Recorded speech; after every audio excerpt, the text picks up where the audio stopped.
Anything you do not have clearly determined in writing will ultimately be decided by someone like me.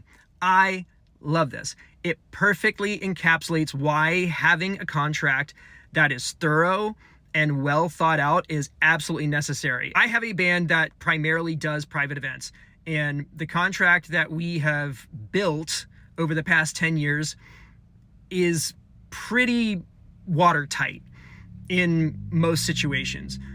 But it got to that point because something bad happened, and then we learned our lesson and added a stipulation to that contract so that it doesn't happen again. Most of the added stipulations to my band's contract are around hospitality for the band and weather, because those are the two things that impact us the most in regards to being able to perform to the best of our abilities. I recently did a video about providing hot meals for bands, and that kind of wraps up into that whole hospitality thing. But weather is tough because bands play outdoors a lot, and there are certain things that can make playing outside really difficult. And over time, we have added specific verbiage about that kind of stuff to make sure that we aren't put in a tough spot. Some examples: we need to be on a raised stage. We've played on grass. That's no good. Our stage needs to be covered. We live in the southern United States where the heat and humidity are just absolutely oppressive in the summer, and roasting in the middle of the day is absolutely miserable. And I don't know if you can tell, I'm very fair skinned, and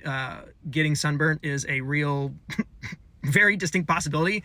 So that's one of the things we've added. Another one is in regards to rain. Now, this is one that got added after something bad happened. The story goes, we were playing a wedding. It was going to be outdoors, so the band was fully set up, ready to go. And then, like it happens in the South during the summer, this crazy storm cell just pops up out of nowhere. And so we have to scramble, grab all of our gear, put it inside. And the inside space is not ideal, but it'll work and we can get through it. Well, about 45 minutes before the band is supposed to start their set, the client comes back and says, "We want you back outside."